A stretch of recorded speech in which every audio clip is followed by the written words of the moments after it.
Emma used to naively believe that raising children was about passing down love.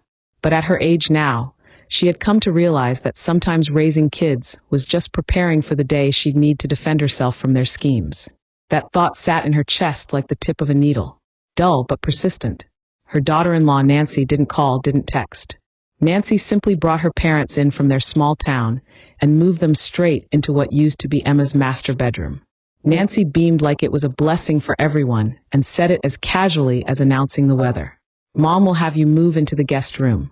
My parents are getting older, and their joints aren't great. The master gets better light. It's healthier for them."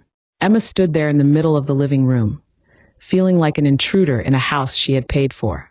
The afternoon sun poured through the floor-to-ceiling windows, soft and golden, but it did nothing to warm the cold rising in her chest. She looked at the bedroom that had once been her sanctuary. The door was flung open, the room now cluttered with unfamiliar suitcases and gaudy mismatched linens. Then Emma's eyes drifted to the so-called guest room. Furniture was shoved into corners, and her late husband's favorite wicker chair jammed against the wall, teetering like it was ready to collapse. Her heart sank inch by inch. It felt like there was no space left in that house for her. Not physically, not emotionally. Emma didn't yell. She didn't cry because she knew better. Arguing with someone like Nancy was pointless. As for Jacob, her son, who followed his wife's lead on everything, confronting him would only humiliate him, and that would backfire. That afternoon, while the four of them napped soundly on the sectional, Emma quietly packed a small suitcase. They probably assumed she was sulking, going to stay with her sister Charity for a few days, and that once she cooled off, she'd come slinking back to resume her role as their unpaid nanny and emergency ATM. How laughable. Her name was Emma Timothy.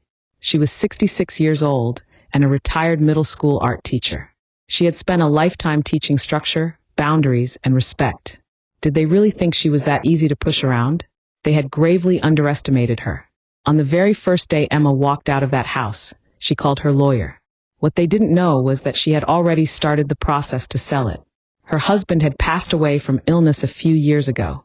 Since then, it had been just her and Jacob. Emma could have lived alone peacefully and quietly, but she chose to move in with them, thinking she could help. Watch Ethan during the day, cook dinner, keep the house running. She carried that household. The days were tiring, but outwardly they kept the peace. Nancy and Emma could still exchange civil words, but she always knew that harmony was a fragile illusion. Nancy was young, pretty, and sugar-coated her words. But every compliment she offered was laced with a subtle hint of what she could gain. She changed handbags with the seasons. Designer today, another tomorrow. She visited the salon more often than the grocery store. And most of their household expenses? They came out of Emma and Jacob's paychecks. Nancy always acted respectful around Emma, but the flicker of disdain in her eyes, barely there yet sharp, was like a thin needle pricking straight into Emma's gut. At dinner, Nancy would smile and say, "Mom, the food's a bit salty. We're doing low sodium, low fat now. It's healthier." Then seconds later, she'd grab her phone and order Ethan a pile of greasy fried chicken and fries. Sometimes Nancy would pick up Emma's reading glasses off the sofa arm, twirl them in her hand like some old trinket, and laugh. "Oh my gosh, these are so outdated. One day I'll take you to get something trendier." But of course, that promise disappeared the moment she walked away. Emma swallowed all of it. She told herself to keep the peace. Jacob was caught between them, and she didn't want to make it harder on him. And besides, that 3-bedroom house they were living in, it was bought with the savings she and her husband scraped together over decades. The title, it was in her name, Emma Timothy. Back when Jacob first got married, she understood the financial strain they were under. So when they asked to move in, she said yes. The house was big enough, and Emma thought 3 generations living under one roof might even be a blessing. They could help each other out, share meals, look after Ethan together. Emma never charged them a dime in rent. More often than not, she even covered the utility bills out of her retirement check. She truly believed that all of this, her giving, her sacrifices, would earn her their gratitude, their respect. About a month ago, Nancy started bringing up her parents in the most casual, almost offhand way. "Emma," she said one evening, swirling her soup spoon, "my parents' house is practically falling apart. Freezing in the winter, humid as a swamp in the summer."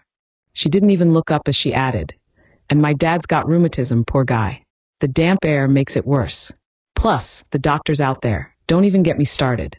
Then came the line, soft as cotton but heavy with meaning. I was thinking maybe they could stay with us for a while. New environment might do them some good. She said it like she was talking about changing the living room curtains. But Emma's chest tightened. That house only had 3 bedrooms. Jacob had 1, Emma had 1, and Ethan had his own. Where were they planning to put 2 more people? Different routines, clashing habits. 3 generations under one roof was already hard.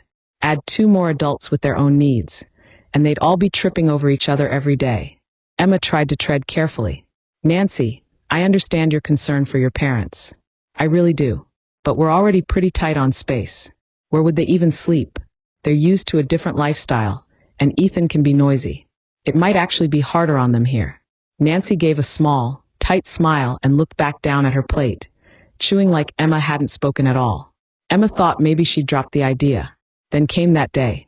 She had just finished her creative writing class at the community college. On the way home, she stopped at the store to grab a few ingredients, planning to make a decent dinner for once. Emma opened the front door and froze. Massive travel bags were piled in the entryway. From the living room came voices, loud, unfamiliar laughter that filled the space with a presence that wasn't hers. She slipped off her shoes and walked in. There, sprawled comfortably on the couch, were 2 older strangers sizing up the room like they were shopping for it. The man had salt and pepper hair and sunbaked skin. The woman wore a faded floral dress and a guarded look. It was them, Nancy's parents. Emma had only seen them once before, at Jacob's wedding. Nancy popped out of the master bedroom the second she heard the door open. Her grin was wide, almost forced, like she had rehearsed it. She looped her arm through Emma's like a cheerful hostess. Emma, you're home. Come say hi. My parents are here. It's going to be so fun having the whole family together under one roof. Then she added, as if it were just a small detail, full of fake concern. I already moved your stuff into the guest room. Figured we'd let my parents have the master. They're light sleepers, you know, and the master's quieter. Plus, that big balcony, so much sunshine. It'll be great for their health. This wasn't a conversation. It was a decision already made. Emma didn't even look at her. Her eyes drifted past Nancy to the master bedroom, the door now halfway shut. She saw the edge of her old vanity table, the one she had used for over a decade, now crowded with unfamiliar trinkets and knickknacks. The houseplants she had lovingly raised for 5 years were shoved into a corner. In their place stood a plastic potted monstrosity, tacky and lifeless. Her old books, the family photo albums, the keepsakes her husband left behind, had been stuffed into the cramped guest room like junk pushed into the attic. Out of sight and out of mind. The air reeked of displacement. Everything Emma cherished had been reduced to clutter. Discarded. Replaced. Forgotten. Jacob stood behind Nancy, his eyes darting everywhere but toward Emma. He rubbed his hands together, opened his mouth once or twice, then finally muttered, "Mom." Nancy, she meant well. Meant well. What kind of twisted kindness pushes someone out of their own room, treats them like a guest in their own home, and does it all with a sweet smile? The chill Emma felt ran from the soles of her feet to the top of her head, like she'd been doused in ice water. At the same time, a slow, searing rage began to build inside her, like a branding iron pressed deep into her gut. But she didn't explode. Emma inhaled slowly, then exhaled. Stay calm, she told herself. If she argued with Nancy, Nancy would just cry to everyone about her petty, difficult mother-in-law. If she fought with Jacob, it would do no good. He was already completely under Nancy's control. He wouldn't even raise his voice to defend his own mother. All that would happen was that Emma would look pathetic. And once that happened, the house would turn into a battlefield, and she would be the only one wounded. Emma slipped her arm out of Nancy's grip. She looked her straight in the eye and said, with the same emotion as a weather forecast, "Got it." Then she turned and walked into the guest room. The door felt like it had turned into a wall. A solid, silent divide between her and the new owners of the house. Outside, she could hear Nancy and her mother laughing, their voices like drills in her ears. They chirped about curtain colors and hanging chairs for the balcony, and whether they should plant some herbs out there.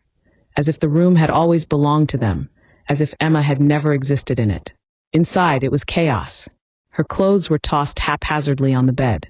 Her husband's favorite books were crushed under wrinkled fabric, the pages curling at the corners.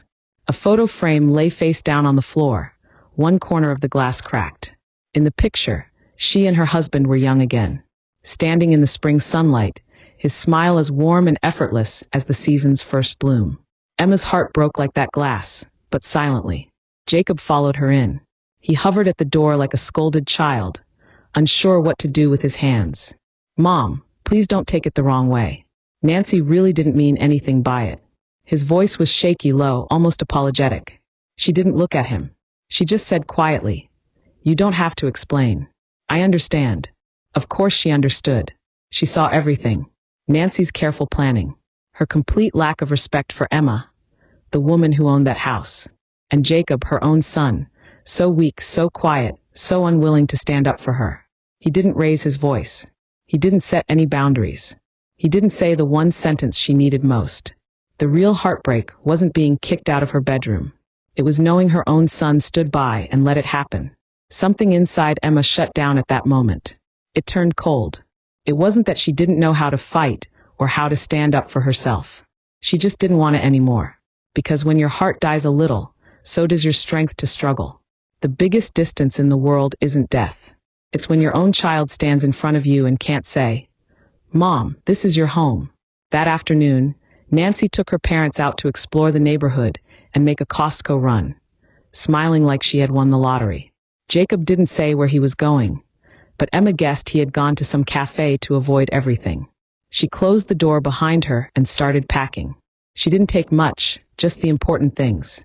Her ID, some documents, a few pieces of jewelry, and that photo in the cracked frame. She wrapped it in a soft towel and placed it carefully at the bottom of her bag. Clothes, toiletries, she left them. Let them have everything. They had no idea what was coming next. Emma picked up her phone and called her sister Charity. "Charity, can I ask you a favor?" she asked, keeping her voice calm. "You remember that cleaning service you mentioned a while ago? Do you still have their number? I want to hire someone good to do a deep clean on my old place in Oakland. I'm planning to move back." There was a short pause before Charity's voice came through, a little worried. "Emma, are you okay? Did Nancy say something again? Did you two fight?" "It's nothing serious," Emma said, pausing. "I just want a quieter place for a while." She didn't explain more. Some things didn't need to be shared, not even with her own sister. Telling family drama only adds more worry. After they ended the call, she quickly phoned the cleaning company and booked a full service for the next day. Once everything was ready, she zipped up her old suitcase and walked out of the bedroom quietly. As she stepped into the living room, Nancy and her parents came through the front door, smiling and holding bags of fruit and snacks from their trip. Nancy paused for just a second when she saw Emma with the suitcase. Then she smiled her usual fake smile. "Emma, heading off on a little trip? Going to stay with Charity for a bit?" Her voice was sweet, but her eyes gave her away. There was a look of victory there, the kind that said, "See? You're leaving, just like I planned." She thought Emma was just upset, that she needed a few days to calm down, that she would come back soon, quiet and obedient again. A little misunderstanding, a few fake apologies, and things would go back to how they were. What a joke. Emma didn't even look at her. She turned toward the door and began changing her shoes. "Mom, are you really leaving?" Jacob's voice surprised her. She hadn't noticed him come in. He rushed to her, panic on his face, one hand half stretched toward her. But Nancy gave him a quick look, a silent warning. And just like that, he froze. He couldn't move. His eyes kept shifting, like he was being pulled in two directions. In Nancy's eyes, Emma saw nothing but coldness and confidence. "Where do you think you'll go?" Those eyes seemed to say, "You've got no money, no support. You'll come crawling back. And when you do, we'll decide what's left for you." Emma almost laughed. People like Nancy never stop taking. You give a little, they take everything until there's nowhere left to stand. There was no use arguing. People like her didn't change because of words. Only life could teach them. Emma didn't answer. She didn't react to their fake concern. She opened the door and stepped out, leaving behind just one sentence. "I'm going back to my own home. You can manage things from here." And with that, she walked out. The door clicked shut behind her, closing in Nancy's fake smile and Jacob's helpless face. Downstairs, the cab was already waiting. She got in the back seat and watched the street lights blur as they drove away. Emma didn't feel sad, not even close. What she felt was something light and freeing, like she had finally put down a heavy burden she'd carried for too long. When your heart has been broken long enough, there's nothing left to break. There comes a time when pain doesn't bring tears anymore, only silence and clarity. This wasn't running away. This was waking up. The house Emma was returning to sat in an older neighborhood on the west side of Oakland. It had been part of a housing benefit when she was still teaching, and she later bought the deed outright. It wasn't big. 2 bedrooms, 1 bath. But the location was good, the neighborhood quiet, the neighbors familiar. Most important of all, it was hers. Completely, truly hers. Of course, no one had lived there in years. The dust was thick, the air stale with a musty dampness. The moment she opened the door, the smell of old paper and closed windows hit her like a wall. But she didn't mind. It was still the only place she wanted to be. The next day, the cleaning crew arrived right on time. They spent the entire afternoon scrubbing every surface, wiping down every corner, even vacuuming the dust out of the window sills until the whole place gleamed. She opened every window in the house, letting sunlight and fresh air flood in, chasing out the years of mustiness and shadows that had settled in from disuse. The familiar furniture was still there, waiting quietly in its old spots. The styles were outdated, the edges worn, but every scratch and dent carried a memory of her and her late husband. This was her true home, a place that belonged to her, and no one could shove her out of it. Not Nancy with her sugary smiles. Not intrusive in-laws acting like royalty. Not the suffocating manipulation disguised as family care. She began setting the room up again, piece by piece. She placed her husband's photo on the nightstand, right where it used to sit. The orchid they had cast aside. She gently moved it to the sunniest corner of the balcony. And just like that, her life started to feel like hers again. She signed up for an oil painting class at the local community college, something she had wanted to do for years. She made plans with a few retired friends.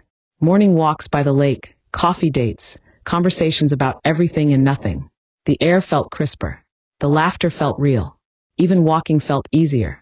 At night, she brewed a cup of chamomile tea, flipped on an old movie, or read a few pages from a novel she had never gotten around to finishing.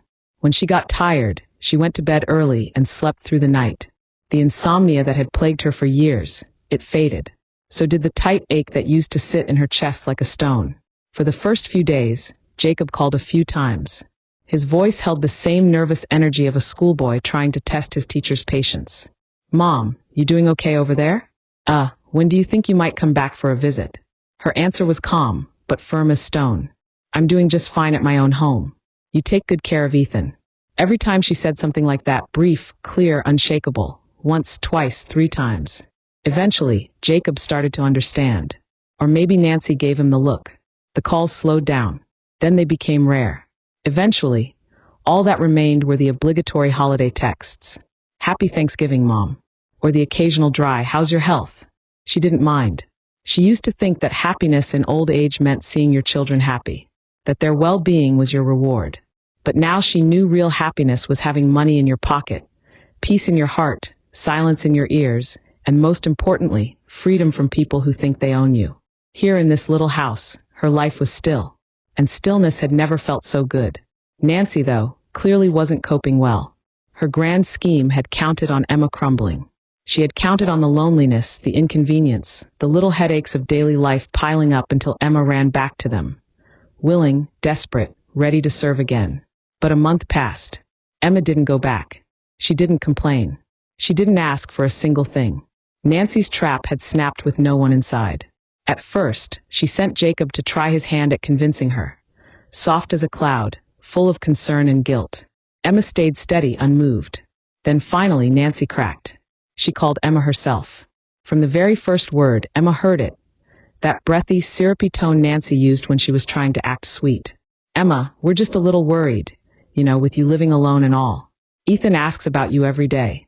Emma replied with a faint, non-committal sound and nothing more. There was a pause on the other end, and then Nancy's tone changed slightly, but enough. A tiny thread of impatience, barely hidden, crept in. "Emma, ever since my parents moved in, expenses have gone way up. When you were here, at least you helped out. But now you're living alone, nice and easy. And meanwhile, we're over here trying to manage everything ourselves." There it was, the tail of the fox sticking out from under the velvet curtain. Nancy kept up her routine, soft-voiced, but sharp underneath. My dad's leg, you know. The doctor says he needs long-term physical therapy. It's not cheap. And Ethan's music lessons. His teacher wants the new semester's tuition by next week. Things are really tight at home right now. She listened, lips curled in a faint smile. Nancy was circling carefully, but the target was obvious. Money. Her voice was even. Is that so? Then I guess it's time you two sat down and worked out a proper budget. Silence. Nancy clearly hadn't expected that response. She choked on her next words, her tone stiffening. No, Emma. I mean, you've got a good retirement income, right? Maybe just for now. Could you help us out a little? We're family after all. We should look out for each other. Family? She repeated the word slowly, letting the irony hang in the air. The day your parents moved in, who is it that kicked me out of the master bedroom? Who shoved my belongings into a storage closet and smiled while saying, "The master's better for the elderly?"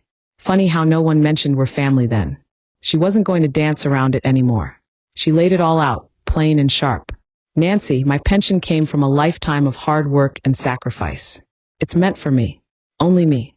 You two had the nerve to move your parents into my home behind my back. Then you deal with it. You made the decision. You live with the consequences. But don't look to me to cover the bill. Before Nancy could say another word, she hung up. She let out a long breath. To them, she wasn't a mother anymore. She was a bottomless ATM.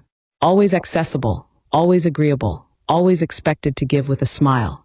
Well, that machine was officially shut down, for everyone but her. And when sweet talk failed, Nancy did what Nancy always did best. She switched tactics. She started pulling strings behind the scenes. A few days later, Emma got a string of phone calls, one after another, all from so-called relatives. First came Jacob's aunt, all self-righteous and dramatic the moment Emma answered. "Emma, what's going on with you? I heard you stormed out. What are you thinking, living alone at your age? Jacob and Nancy are doing their best. You're the mother here. You should take the high road. Don't stoop to bickering with your daughter-in-law." Then came her niece, Anna. Her tone was softer, more cautious. "Aunt Emma, Jacob told me what happened.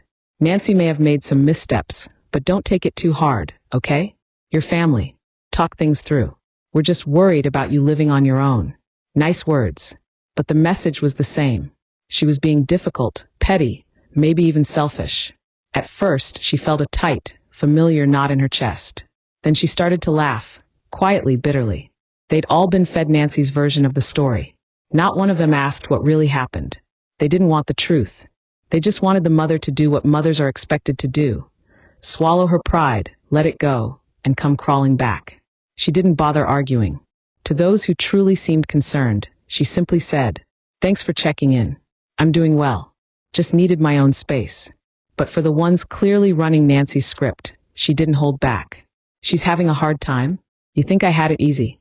He wanted to take care of her parents. Fine. But she used my house to do it. Moved them into my bedroom. And now she wants my money too. If you think she's such a saint, you go ahead and pay her bills. My money didn't fall from the sky." After a few of those calls, the chorus of peacemakers started to fade.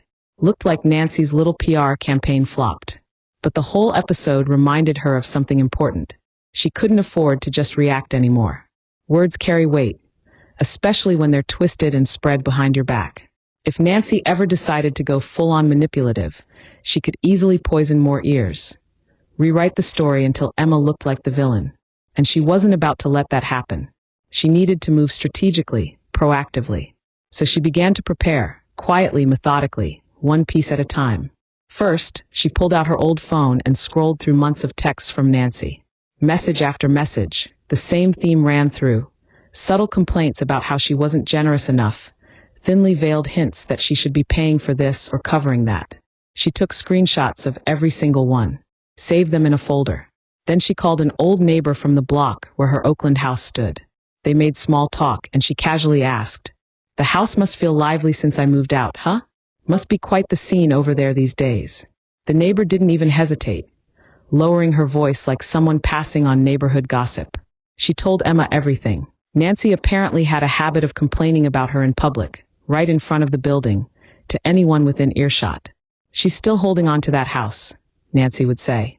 "It's going to be ours eventually anyway." She seemed to forget the golden rule of nosy neighbors. Someone's always recording. It didn't take long before a few voice clips showed up in Emma's inbox. Nancy's tone, her words, clear as glass. Emma also rang up an old friend of hers, a retired family lawyer. The woman had handled enough cases involving elder abuse and financial exploitation to know the terrain. Emma told her she wasn't planning to drag this into court. Not yet, anyway. She just needed to understand her rights, her leverage. She needed clarity in her head and cards in her hand. If they came after her again, if they tried to smear her, she would be ready. She wasn't some naive old woman who had never seen the world. By the start of the second month, things began to unravel, just as she had expected. Without their live-in maid and 24/7 bank account, Jacob and Nancy's carefully curated life began to crack. The bills piled up. She wasn't there to quietly pick up the pieces anymore. Nancy kept spending like nothing had changed. Designer handbags, spa appointments, private sessions with her personal trainer, and having her parents under the same roof. That wasn't the free ride she had imagined. The old couple were strict and routine-bound. They ate bland food, went to bed early, and had little tolerance for Nancy's lifestyle. Nancy liked to binge reality TV at full volume late into the night. Her father was up at dawn, pacing loudly through the hallway. Tensions rose fast. Nancy started snapping, complaining that their food tasted like hospital meals, rolling her eyes at their constant nagging about waste, the bags, the Botox, the takeout. At first, she bit her tongue. Then, she stopped pretending altogether. "Are you guys here to visit or just here to drive me insane?" She snapped one night, loud enough for the neighbors to hear. She even started picking fights with Jacob, shouting about being trapped in a mental ward and about to lose it. And Jacob, he was cracking under the pressure. Until one evening, there was a knock at Emma's door. She opened it to find her son looking like a ghost. Dark circles under his eyes, hair matted, t-shirt wrinkled like a used napkin. She let him in. He collapsed onto the couch like someone who hadn't sat down in days. His eyes were red. His voice wavered. "Mom, I can't do this anymore." He spilled everything. Nancy's temper, her impossible parents, the money problems, the stress, the insomnia. And finally, with a crack in his voice that nearly broke her heart, he pleaded, "Can you come back just to help for a little while? Or maybe lend us something? Anything? We're falling apart." For a moment, something old stirred in her. A flicker of maternal instinct. He was still her son. She had raised him, loved him, believed in him. But that flicker didn't last long. It was smothered by a deeper, colder ache, disappointment. She poured him a glass of water and waited until he drank it. Then she spoke, quietly but firmly. "Jacob, your life is the one you chose. When your wife moved her parents into my home without asking, when she shoved me into the guest room like I didn't matter. If you had said even one word, just one word, to stop it, this wouldn't be happening now. You chose silence. You chose to back down. So now you get to choose what to do with the consequences." She paused for a moment, letting her eyes rest on Jacob's frozen expression. Then she added, slowly but firmly, "As for money, don't ask me again. Go home and tell your wife this. My money is for me and me alone. Don't expect another dime. Ever." Jacob's lips trembled like he wanted to respond, to plead, maybe to protest. But no words came. He just sat there, head bowed like a man who had lost everything on a bad bet. She knew her words cut deep. But some things needed to be said, sharp, clear, and without apology. Compassion in the wrong hands is a disease, especially when it's handed out to people who see you as a bottomless well, who only step closer to draw more from you, who see every act of kindness not as grace, but as obligation.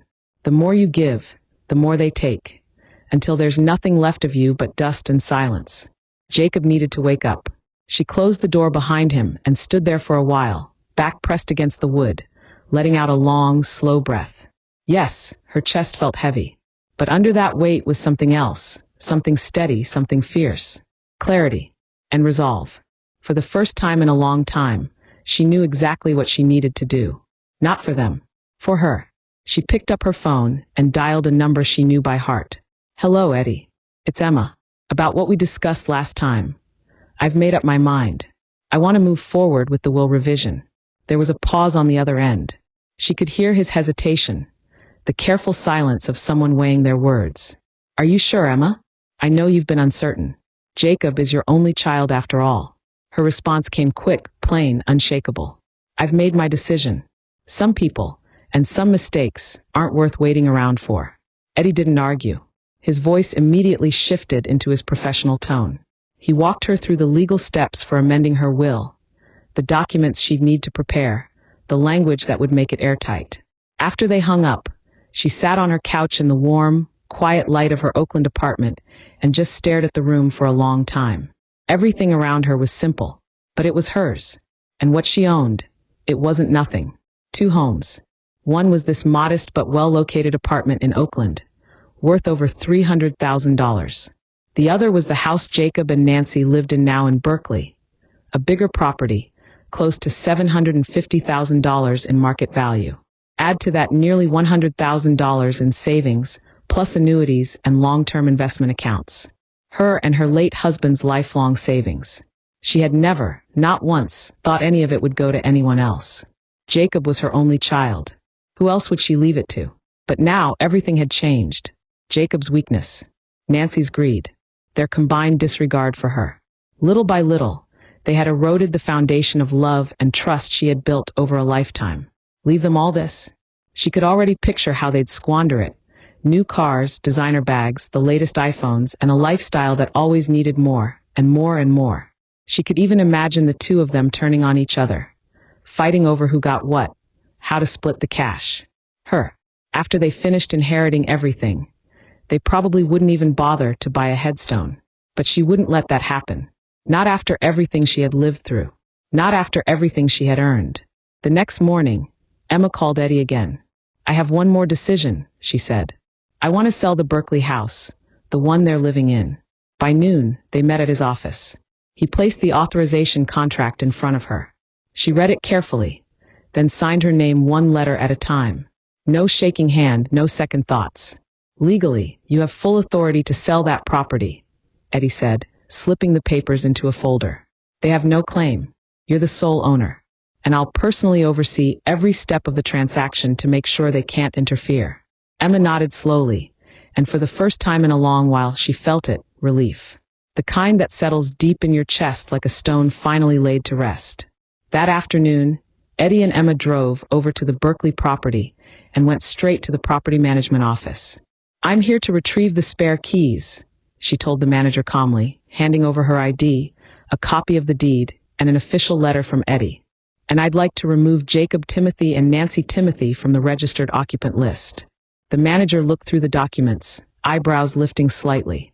Do they know you're selling the house? Emma gave a faint smile. They will very soon. Telling them would have been a courtesy. Not telling them, that was my right. That night, she contacted a reputable local real estate agency and listed the house at a fair market price.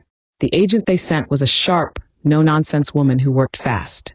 When she found out Emma was the sole owner, no mortgage, no co-signers, she had the photos, walkthrough video, and listing up within 48 hours. Everything handled with precision. This place won't stay on the market for more than a month, she said with a confident nod. I want it gone quickly. No loose ends, Emma told her. She grinned.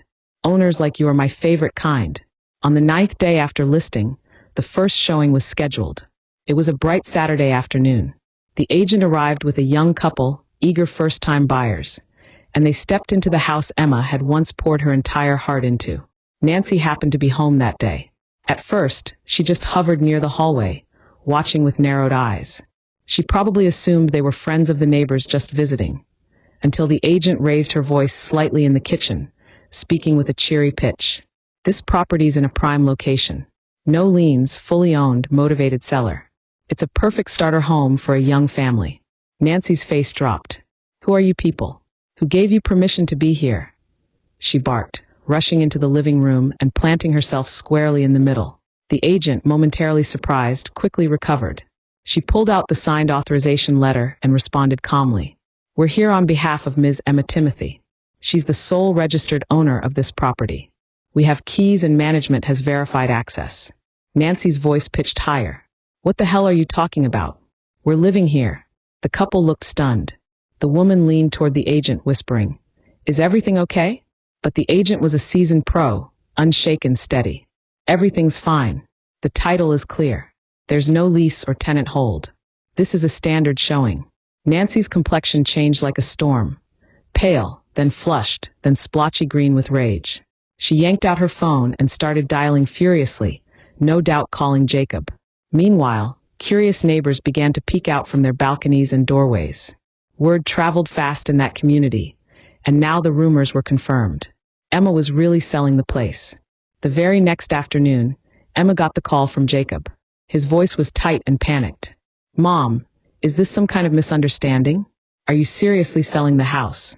"No misunderstanding," she replied, light as air. "But we're still living here. Can't you at least think this through? What about Ethan? Your grandson's growing up here. You said it yourselves."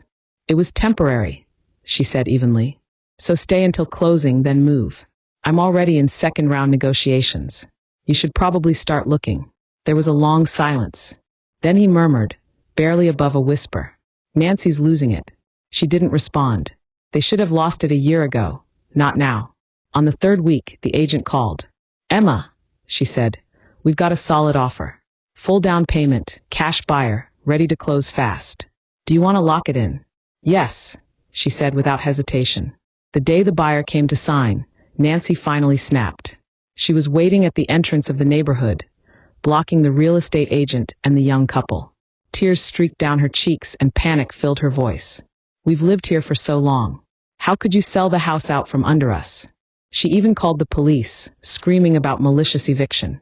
The officers showed up, took one look at the deed, then one gave a curt, emotionless reply. "This is private property. The registered owner has the legal right to sell.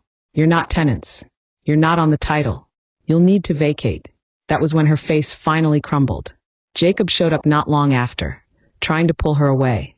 She shoved him off and screamed, "Where were you this whole time? Your mother's made up her mind to throw us out." Emma didn't show her face. She had Eddie serve them the official notice instead. It was short and sharp. "This property has been sold. All non-title occupants are required to vacate within 2 weeks.